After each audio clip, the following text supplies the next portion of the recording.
Hi friends, कैसे हो आप लोग। तो इससे पहले जो हमने बात की थी वो बात की थी स्वीनबर्न टेस्ट की। तो आज हम बात कर रहे हैं हॉपकिंसन टेस्ट की। ये किया जाता है डीसी मशीन में एफिशिएंसी फाइंड करने के लिए और उनके जो उनमें जो लॉसेज होते हैं, जो लोड लॉसेज होते हैं, टेम्परेचर लॉसेज या टेम्परेचर के कारण जो लॉसेज होते हैं, क्योंकि हम टेम्परेचर को डायरेक्ट मेजरमेंट नहीं कर सकते हैं। तो उसके लिए क्या होता है, हमको दो आइडेंटिकल मोटर जनरेटर सेट की जरूरत पड़ती है, जिसके माध्यम से हम क्या करेंगे, एफिशिएंसी को फाइंड करेंगे और लॉसेज को भी फाइंड करेंगे।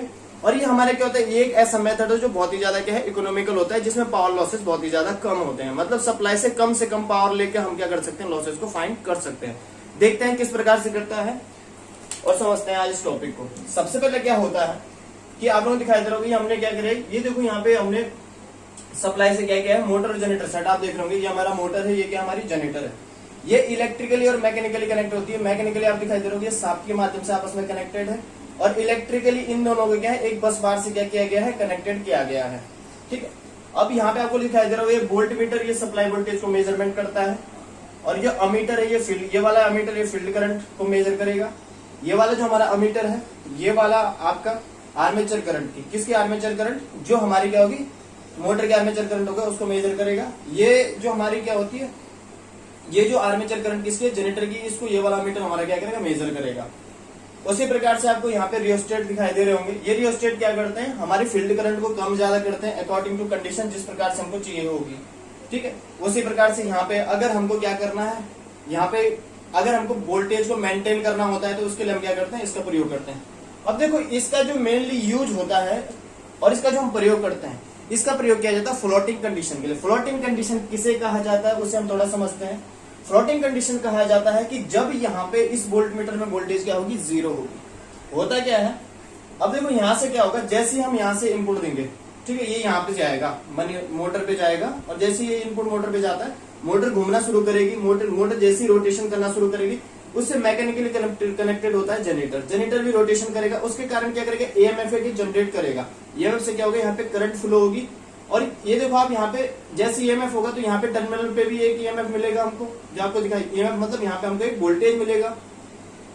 अब जैसे हमको यहाँ पे हमको एक वोल्टेज मिलता है, एक वोल्टेज यहाँ से सप्लाई का वोल्टेज है, क्योंकि ये दो जो टर्मिनल है, यहाँ से एक तो सप्लाई का वोल्टेज यहाँ पे अप्लाई हो रहा है, एक यहाँ से जो जनरेट हुआ है वो वाला वोल्टेज यहाँ पे अप्लाई हो रहा है।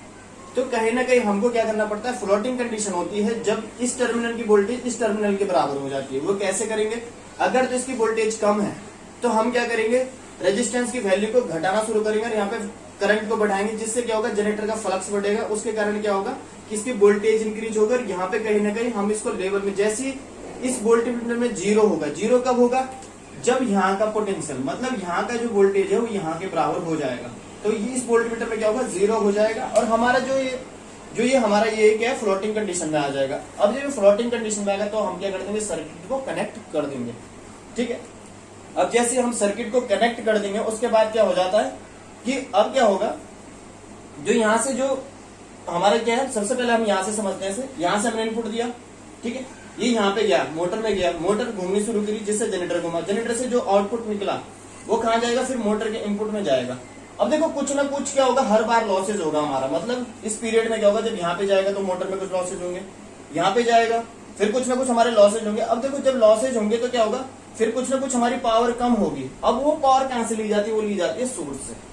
तो इसमें सोर्स से हम क्या करते हैं, कम से कम पावर लेते हैं, और क्या लिया जाता है, सिर्फ लॉसेज को ही हम क्या करते हैं, सोर्स से लेते हैं। तो यहाँ से हमको एक चीज ये भी पता चल रही है कि ये मेथड क्या इकोनॉमिकल है, क्योंकि इसमें हमको सोर्स से सिर्फ क्या लिए जाते हैं, लॉसेज लिए जाते हैं। ठीक है, तो ये आप लोगों को समझ में आएगा। फ्लोटिंग कंडीशन किसे कहा जाता है, जब दोनों टर्मिनल की वोल्टेज क्या होती है, इक्वल होती है। अब देखो, इसमें एक कंडीशन और होती है कि मोटर क्योंकि लोडिंग है, तो जो आर्मेचर करंट होती है मोटर की वो हमेशा ज्यादा होती है, और क्योंकि हमको फील्ड फ्लक्स ज्यादा चाहिए होता है, तो हमको फील्ड की करंट क्या होती है, जनरेटर के केस में क्या होती है, ज्यादा होती है। ये आपको समझना होगा। अब बात करते हैं, ये आप लोगों ने समझ लिया होगा। अब सबसे पहले बात करते हैं, आप लोगों को दिखाई दे रहा होगा, ये एफिशिएंसी है, एनएम से हमने मोटर की एफिशिएंसी बात करेंगे, एनजी हमने रखा है यहाँ पे एफिशिएंसी ऑफ जनरेटर, और I1 देखिए हमने आर्मेचर करंट, जो आप लोगों को दिखाई दे रहा होगा, armature current I plus I2, क्योंकि देखो आर्मेचर की करंट एक तो ये जाएगी यहाँ से, ये वाली I आएगी, दूसरा है कि I2, इसलिए हमने इन दोनों का एडिशन लिया है, I plus I2।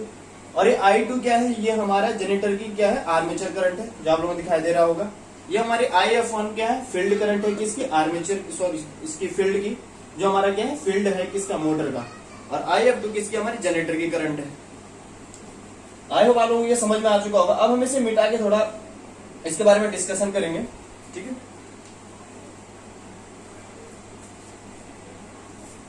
I hope आप लोगों को समझ में आ चुका होगा। हम इसे मिटा के आप स्टार्ट करते हैं, ठीक है। अब देखो ये तो हमारा ये हमने समझ लिया है। एक्चुअली मैं इसको थोड़ा मिटा दूंगा नीचे से, जिससे हमको थोड़ा जगह मिल जाए समझने के लिए, ठीक है। अब देखो यहां से क्या होता है,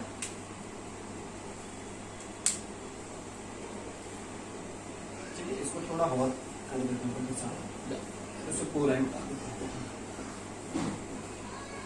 तो ये आप लोगों ने समझ लिया होगा। अब हम बात करते हैं कुछ, ठीक है। अब वो अपना डायग्राम उतार दिया होगा। अब देखो इसमें होता क्या है, क्योंकि सबसे पहले बात करेंगे हम किसी, जो हमारा क्या होगा इनपुट पावर होगा किसका, आर्मेचर का। हम बात करेंगे इनपुट पावर ऑफ आर्मेचर, किसकी बात करेंगे, इनपुट पावर ऑफ आर्मेचर। अब देखो जो हमारी इनपुट पावर ऑफ आर्मेचर होगी वो होगी क्या, क्योंकि जो इनपुट पावर है, input power actual input power क्या है इसमें जो हमारी इनपुट पावर है वो क्या थी, VT इंटू I1। VT क्या होती है, पैरेलल में वोल्टेज सेम रहती है, इसलिए क्या हो जाएगा V2 इंटू I1 हो जाएगा, ठीक है। ये क्या है हमारी इनपुट पावर हो गई, ठीक है। इसके बाद अगर हम बात करें आउटपुट पावर की, आउटपुट पावर ऑफ, या आप लिख सकते हो आउटपुट लिख सकते हो, या output power of generator, sorry motor, ठीक है। हम किसकी बात कर रहे हैं, मोटर की बात कर रहे हैं। ये जो कंडीशन है किसकी, ये मोटर की है, ठीक है। तो आउटपुट पावर ऑफ मोटर क्या हो जाएगा, पहले आपको एफिशिएंसी का फॉर्मूला पता होना चाहिए। एफिशिएंसी का फॉर्मूला क्या होता है, अगर हम मोटर की कंडीशन में देखें तो क्या होता है, आउटपुट अपॉन इनपुट। ये आप लोगों को दिखाई दे रहा होगा। अब देखो जो आउटपुट अपॉन इनपुट होता है, अगर हमको क्या निकालना है, आउटपुट निकालना है, तो ये क्या हो जाएगा, इनपुट इंटू एफिशिएंसी। अब इनपुट क्या है हमारा, इनपुट ये है, तो हम कर देंगे VT इंटू I1। ये क्या हो जाएगा हमारा इनपुट हो जाएगा किसका, ये इनपुट हो गया, और ये हमारा टोटल क्या आ रहा है, ये आउटपुट पावर ऑफ किसके आ जाएगी, मोटर की आ जाएगी, या फिर आप कह सकते हो कि आउटपुट ऑफ मोटर हो जाएगा ये, ठीक है। दूसरा अगर हम बात करें जनरेटर की, ठीक है, अगर हम बात करते हैं जनरेटर की, इनपुट पावर ऑफ, या फिर हम ये कह सकते हैं इनपुट ऑफ जनरेटर। जो इनपुट ऑफ जनरेटर होगा वो एक्चुअल होगा क्या हमारा, कि आप लोगों को यहां से फॉर्मूले से पता चल जाएगा। देखो एफिशिएंसी का फॉर्मूला हमारा जनरेटर के केस में क्या हो जाएगा, आउटपुट अपॉन इनपुट, ठीक है। अब देखो जनरेटर का जो आउटपुट है, इसमें जनरेटर का आउटपुट क्या है हमारा, जनरेटर का जो आउटपुट था वो क्या था, VT इंटू I2 था, ठीक है। आप लोग डायग्राम में देख सकते हो जनरेटर का आउटपुट क्या था, V2 इंटू I2 था। तो ये क्या हो जाएगा हमारा जो इनपुट हो जाएगा, क्योंकि आप लोगों को दिखाई दे रहा होगा, क्योंकि हमने क्या निकालना है, इनपुट निकालना है। तो इनपुट क्या हो जाएगा, इनपुट इधर चला जाएगा, तो NG नीचे आ जाएगा, आउटपुट क्या हो जाएगा, VT इंटू I2, ठीक है। ये कंडीशन किसकी है, ये कंडीशन है जनरेटर की, ठीक है। ये हमारा आ चुका है। अब देखो एक्चुअल होता क्या है, ये हमको पता है, क्योंकि जो मोटर का जो आउटपुट ऑफ मोटर है वो कहीं ना कहीं क्या होता है, जनरेटर का इनपुट होता है। ये आप लोगों को पता है, क्योंकि मैंने कहा था कि दोनों की दोनों क्या होती है, मैकेनिकली रूप से क्या होती है, कनेक्टेड होती है। जिस कारण से हम क्या कह सकते हैं कि अगर हम कंडीशन देखें तो क्या होता है, output of motor equal to input of generator, ठीक है। अब देखो यहाँ पे आउटपुट क्या है मोटर का आउटपुट है ये जो हमने निकाल रखा है, ये वाला जो हमारा पार्ट आ रहा है, ये वाला पार्ट क्या हमारा, ये है आउटपुट पावर ऑफ मोटर, या फिर हम आउटपुट भी कह सकते हैं, आउटपुट पावर, आप पावर भी कह सकते हैं। तो ये क्या हो गया हमारा आउटपुट पावर ऑफ मोटर, क्या हो गया, VT इंटू I1। तो इसको हम क्या कर लेंगे, यहाँ पे उतार देंगे, तो कितना हो जाएगा, NM। ये कितना हो जाएगा, VT इंटू I1, ठीक है। जहां पे आप लोगों को समझ में नहीं आता आप कमेंट बॉक्स में बता सकते हो, ठीक है। अब ये हमारे क्या हो गया, input of generator. Input of generator हम निकाल चुके हैं, एक्चुअल हमारा इनपुट ऑफ जनरेटर क्या है, ये है। तो हम यहाँ पे इसकी वैल्यू रख देंगे Vt into I2 upon N. ठीक है, यहां से आप इनको नीचे, इसको यहां से यहाँ पे ट्रांसफर करके हम क्या कर सकते हैं, इसे इजीली ये यहां से नीचे उतार लेंगे और इसे ऊपर ले डालेंगे। तो एक्चुअल क्या हो जाएगा, ये हो जाएगा हमारा, इसको आप लिख सकते हो NM मतलब motor efficiency into generator efficiency. अब देखो ये कितना हो जाएगा, V2 upon I2 upon Vt into I1। Vt से Vt कैंसिल हो जाएगा।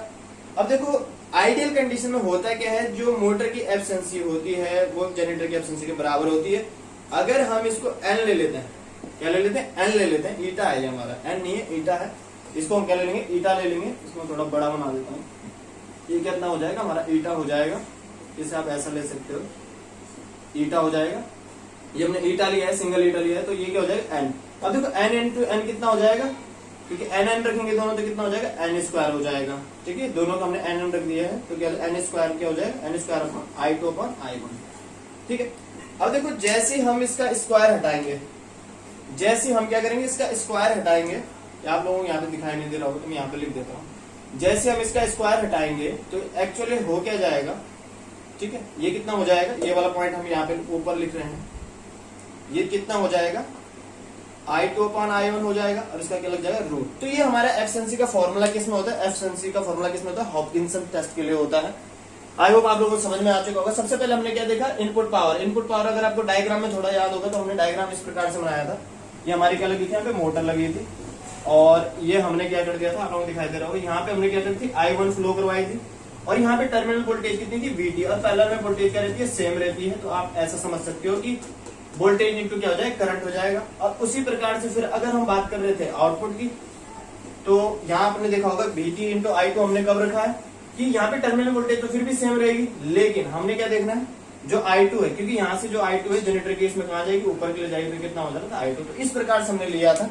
तो ये Vt इंटू I2 हो गया था, V2 इंटू I1 हो गया था। वोल्टेज इंटू करंट पावर होता है, और वोल्टेज इंटू करंट भी क्या हो जाएगा, पावर हो जाएगा। ठीक है, वोल्टेज दोनों में ही सेम रहेगी। तो इस प्रकार से हमने क्या निकाला, एफिशिएंसी का फॉर्मूला हमारा ये आ चुका है, ईटा equal to I2 upon I1 हो चुका है रूट में। ठीक है, आई होप आप लोगों को समझ में आ गया होगा।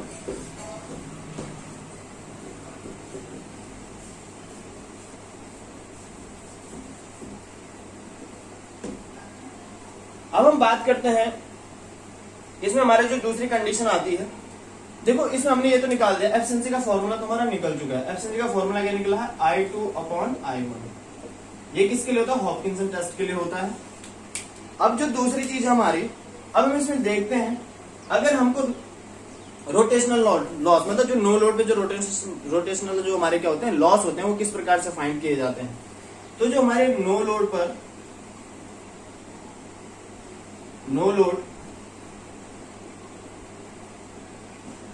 रोटेशनल लॉसेज होते हैं, जो हमारे नो लोड पे रोटेशनल लॉसेज होते हैं, वो एक्चुअल क्या होते हैं, वो होते हैं हमारे, ठीक है, ठीक है, ये हो जाएगा हमारा कितना, पावर ड्रॉन बाय सिस्टम। जो हमारी सिस्टम ने क्या ली है, पावर ली है, माइनस क्या हो जाएगा, आर्मेचर लॉसेज हो जाएगा, आर्मेचर लॉसेज। ठीक है, ये कितना हो जाएगा, आर्मेचर लॉसेज। क्योंकि देखो जब हम पावर ड्रॉन बाय सिस्टम, मतलब जो सिस्टम से क्या ली गई है, पावर ली गई है, जो अपने सिस्टम से क्या ली है, पावर ली, उसमें से अगर हम आर्मेचर लॉसेज जो घटा देते हैं तो क्या निकलता है, नो लोड रोटेशनल लॉसेज, जिन्हें हम घर्षण हानियां कह सकते हैं। ठीक है, अब ये हमारे कौन से रोटेशनल लॉसेज निकल जाएंगे, और ये क्या हमारे आर्मेचर लॉसेज। अब देखो एक्चुअल जो हमारा, अगर हम इसे डिनोट करते हैं ओमेगा या फिर वाट से डिनोट करते हैं, तो वाट में अगर हम इसे वाट ओ से डिनोट कर रहे हैं या फिर वाट ओ से डिनोट कर रहे हैं, तो ये क्या हो जाएगा। अब जो हमारे रोटेशनल लॉसेज अगर हम निकालते हैं, तो पावर ड्रॉन क्या थी, V2 इंटू आई, जो मेन आई थी वो तो हमारी ये वाली थी, कि आप लोगों ने डायग्राम में देखा होगा कि हमने इस प्रकार से बनाया था। ये हमारा क्या था, इस प्रकार से हमने सप्लाई दिखाई थी यहाँ पे, और ये क्या था हमारा, यहाँ पे हमने करंट दिखाई थी इस प्रकार से I, और यहाँ पे हमने I1 दिखाई थी। तो ये एक्चुअली ये वाली करंट होती है जो सिस्टम से ली जाती है, और ये हमारी टर्मिनल वोल्टेज होती है। तो इन दोनों का इनटू ही क्या होता है, कि पावर ड्रॉन फ्रॉम सिस्टम या बाय सिस्टम की मतलब सिस्टम से कितनी पावर ली गई है, माइनस आर्मेचर लॉसेज। देखो आर्मेचर लॉसेज तो दो होंगे। पहला जो लॉसेज होगा वो होगा किसमें, जिसे हमने किससे डिनोट किया था, I1, ठीक है, I1 से डिनोट किया था किसी केस में, जनरेटर मोटर के केस में, और ये क्या हो जाएगा RAM, ठीक है, IA स्क्वायर। और दूसरा ये मोटर का केस है, दूसरा क्या था I2 का स्क्वायर इंटू RG या फिर सॉरी RAG। ये केस, ये किसका केस आ जाएगा, ये हो जाएगा जनरेटर का, ठीक है। अब देखो इसमें एक्चुअल जो लॉसेज हो रहे हैं, क्योंकि दोनों की लॉसेज रोटेशनल लॉसेज क्या होते हैं, ईच मशीन के क्या होते हैं, सेम होते हैं। जो दोनों के दोनों मशीनों के जो रोटेशनल लॉसेज हो क्या होंगे, सेम होंगे। तो जब सेम होंगे रोटेशनल लॉसेज तो हम कह सकते हैं ना, क्योंकि देखो अगर हम रोटेशनल लॉसेज सेम कर रहे हैं तो मतलब दोनों में सेम होंगे, तो मतलब हमें कह सकते हैं कि दोनों मशीनों में क्या होंगे, मतलब जो ईच मशीन है हमारी उन दोनों में ही क्या होंगे, जो लॉसेज होंगे वो क्या होंगे, सेम होंगे, ठीक है। जब लॉसेज ही क्या होते हैं, सेम होते हैं, तो हम लिख सकते हैं कि टोटल लॉसेज। अब देखो इसमें क्या हो जाएगा, अगर हम बात कर रहे हैं सबसे पहले मोटर की, ठीक है, आप लोगों को ये समझ में आ रही है। अब सबसे पहले अगर हम बात करें मोटर की, आई होप हम लोगों ने उतार लिया होगा, तो मैं दोबारा बना दे, दोबारा जो आपको अच्छे समझ में, ठीक है। अब हम बात करेंगे इसके बाद, किसकी बात करेंगे, मोटर की। अब देखो मोटर की जो कंडीशन होती है, अगर हम बात करें कि टोटल लॉसेस, ठीक है, टोटल लॉसेज ऑफ मोटर, तो जो टोटल लॉसेज ऑफ मोटर होंगे वो क्या होंगे हमारे, वो होंगे इस प्रकार से। अगर हम बात कर रहे हैं WT की बात करें, WMT मतलब ये मोटर की बात कर रहे हैं, ठीक है। टोटल लॉसेज क्या हो जाएंगे, क्योंकि दोनों में सेम होंगे, मैंने कहा था आइडियल कंडीशन हो जाएगी, प्लस, ठीक है, I1 का स्क्वायर RAM ये हो गया, प्लस हमारा क्या होता है VT इंटू IF1। ये किसकी करंट थी, ये हमने दिखाई थी किसकी, जो हमारा क्या होता है मोटर होती है, जो उसकी फील्ड करंट होती है, मैंने दिखा रखी थी इस प्रकार से। यहाँ पे हमने दिखाई थी क्या, IF1 नाम से दिखाई थी, तो ये हमारी क्या होगी, मोटर की फील्ड करंट होगी, तो ये हमारे टोटल लॉसेज। उसी प्रकार से हमारे जो टोटल लॉसेज होंगे, जो हमारे टोटल लॉसेज होंगे किसके केस में, total losses of generator. Total losses of generator क्या हो जाएंगे हमारे, WGT, हमने ये हाफ हो जाएगा, ये हो जाएगा I2 का स्क्वायर इंटू RAM, प्लस ये हो जाएगा VT इंटू IF2, ठीक है, G हो जाएगा। तो ये आप लोगों को समझ में आ गया होगा कि इस प्रकार से हम क्या निकाल सकते हैं, दोनों के टोटल लॉसेज फाइंड कर सकते हैं। टोटल लॉसेज मतलब ये हमारा रोटेशनल लॉसेज है, ये हमारा आर्मेचर के जो लॉसेज हुए हैं, ये हमारे जो फील्ड में जो लॉसेज होते हैं। इसी प्रकार से जनरेटर में भी इस प्रकार से WG से हमने डिनोट किया है, और ये क्या T मतलब टोटल लॉसेज से, और ये हमारा क्या होगा वाट से हम डिनोट करते हैं वैसे इसको, ये अपॉन 2 हो जाएगा, I2 का स्क्वायर, RA हो जाएगा, G मतलब जनरेटर का केस आ रहा है, VT इंटू IF2, ठीक है। तो ये हमारे क्या होगा टोटल लॉसेज। अब हम इनके एफिशिएंसी के फॉर्मूले की बात कर लेते हैं, किस प्रकार से होते हैं, ठीक है। आई होप आप लोगों को समझ में आ चुका होगा, ठीक है। और देखो इसमें जो एफिशिएंसी का फॉर्मूला होता है, अगर हम बात कर रहे हैं सबसे पहले किसकी बात करते हैं, मोटर। तो देखो मोटर में एफिशिएंसी का फॉर्मूला क्या होगा, अगर हम बात कर रहे हैं मोटर की, तो होता क्या है, आउटपुट अपॉन इनपुट, ठीक है, आउटपुट अपॉन इनपुट होता है। तो देखो इसके केस में जो आउटपुट अगर हम बात कर रहे हैं, आउटपुट अपॉन इनपुट, अगर हम इसको, तो ये अगर हम आउटपुट को कैसे लिख सकते हैं, हम लिख सकते हैं input minus losses upon input, ठीक है। अगर हम बात करें इसके इनपुट की, तो इसका इनपुट क्या था, VT इंटू I1 था, लॉसेज इसमें इस प्रकार से हमारे लॉसेज हो रहे थे, माइनस, ठीक है, और ये क्या हो गया आपका I1 का स्क्वायर RAM माइनस, ठीक है, और ये क्या हो जाएगा आपका जो हमारे फील्ड के लॉसेज थे, VT इंटू IF1, ठीक है। तो ये हमारे लॉसेज आ चुके हैं, और अपॉन में क्या हो जाएगा आपका इनपुट हो जाएगा VT इंटू I1, ठीक है। इसको आप फॉर्मूला को चेंज भी कर सकते हैं। अब वैसे हमारे बात करें हम जनरेटर की, तो जो हमारे जनरेटर में हो जाएगा एफिशिएंसी हो जाएगी आउटपुट अपॉन इनपुट होता है, आउटपुट अपॉन इनपुट, ठीक है।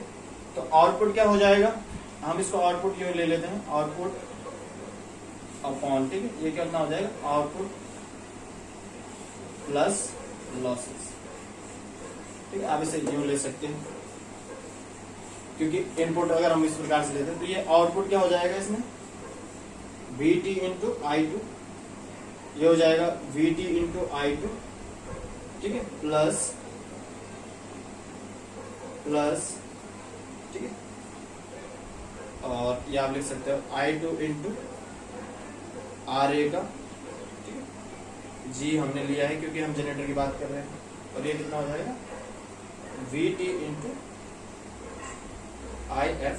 तो इस प्रकार से हमारे एफिशिएंसी इनके इंटू 100 कर सकते हो आप, और इंटू 100 हो जाएगा, ठीक है। तो इस प्रकार से हम इनके एफिशिएंसी के फॉर्मूले निकाल सकते हैं, ये मोटर का और ये जनरेटर का है। इनका एक्चुअली एक फॉर्मूला और होता है, आप नोट डाउन कर सकते हो। अगर मैं इसको थोड़ा ब्रेक कर देता हूं तो ये जो फॉर्मूला बनता है ये बनता है 1/1 माइनस लॉसेज अपॉन,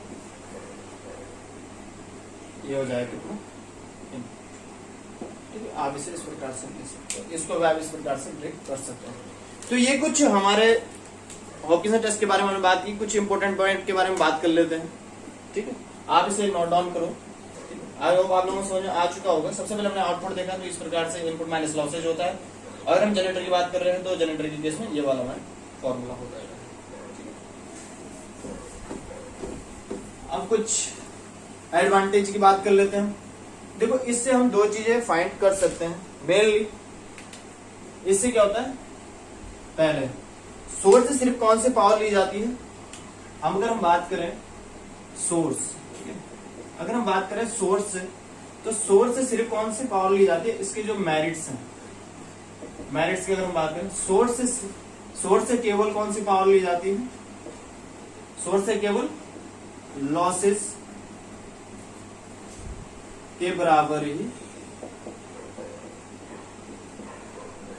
क्या ली जाती है, पावर कह सकते हो या फिर, ठीक है, आप ऐसे देखिए पावर ली जाती है। देखो, जो सोर्स होता है, सोर्स मतलब हो गया स्रोत से मतलब है हमें, ठीक है, और लॉसेज मतलब जो हानियां होती हैं, पावर मतलब होता है शक्ति, अगर आपको शक्ति ली जाती है। दूसरा जो मैंने मेन पॉइंट बताया था कि इसके द्वारा टेम्परेचर मतलब ताप व कॉम्बिटेशन मतलब दिक् परिवर्तन, कॉम्बिटेशन का, ठीक है, मतलब हम क्या कर सकते हैं, कॉम्बिटेशन का क्या कर सकते हैं, टेम्परेचर का मापन कर सकते हैं, या टेम्परेचर लॉसेस को या कॉम्बिटेशन के लॉसेस को लिख सकते हैं, कॉम्बिटेशन लॉसेस को, मतलब ताप के कारण जो हानियां हो रही हैं और जो कॉम्बिटेशन में जो लॉसेज होते हैं को मतलब क्या किया जा सकता है, को मापन किया जा सकता है, को मापन किया जा सकता है। अब इसमें लास्ट हमारा जो पॉइंट होता है, ये मेरिट नहीं है, ये कुछ इंपोर्टेंट पॉइंट है जो पूछा जाता है। देखो, इसमें क्या होता है, आर्मेचर करंट मोटर की कंडीशन में, क्योंकि मोटर लोड पे होती है, इसलिए मोटर की क्या होती है, जो आर्मेचर करंट होती है, आर्मेचर करंट, ठीक है, आर्मेचर करंट, या फिर आप ऐसे लिख सकते हो, ठीक है, आर्मेचर करंट मतलब आईए, ठीक है, इसे इंग्लिश में लिख सकते हैं आर्मेचर करंट, ठीक है। आर्मेचर करंट क्या होती है, हाई होती है, क्या होती है, हाई मतलब ज्यादा होती है। और अगर बात करें जनरेटर की, तो जनरेटर में फील्ड करंट क्या होती है, फील्ड करंट ज्यादा होती है, ये पूछा जाता है, इंपोर्टेंट है ये पॉइंट। पहला ये कॉम्बिटेशन टेम्परेचर के लिए, ठीक है, और एक मेन पॉइंट आता है इसमें और, ये देखो, ये मेरिट नहीं है, इसको मैंने अलग रख रखा है इसलिए, ठीक है। एक पॉइंट और आता है इसमें कि यह मेथड क्या होता है, इकोनॉमिकल होता है, क्योंकि इसमें देखो सिर्फ उतनी ही पावर ली जा रही है सोर्स से जितना क्या हो रहा है लॉसेज में जा रहा है, तो यह मेथड क्या होता है, यह विधि क्या होती है, इकोनॉमिकल होती है,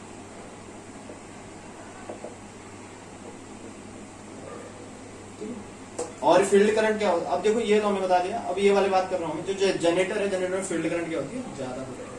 क्यों होती है, क्योंकि एक्साइटेशन बढ़ाना पड़ता है हमको वोल्टेज के आधार पर। तो आई होप आप लोगों को समझ में आ चुका होगा। अगर आपको वीडियो अच्छा लगता है तो आप सब्सक्राइब जरूर करें और ज्यादा से ज्यादा शेयर करें, क्योंकि आगामी एग्जाम सब काफी एग्जाम है एसएससी के और नई वैकेंसी अभी आ चुकी है। तो कृपया आप ज्यादा से ज्यादा शेयर करें। और जो टॉपिक आपको लगता है कि किसी का कोई टॉपिक कमजोर हो तो आप डाउट में बता सकते हो या कमेंट में बता सकते हो। कमेंट में बताओगे तो मैं उस टॉपिक को आपको क्लियर करूंगा और हम इसे प्रैक्टिस सेट भी कराएंगे धीरे धीरे करके। जैसे जैसे रिस्पॉन्स अच्छा मिलेगा उस प्रकार से हम अच्छे से अच्छी वीडियो प्रोवाइड करने की कोशिश करेंगे। धन्यवाद।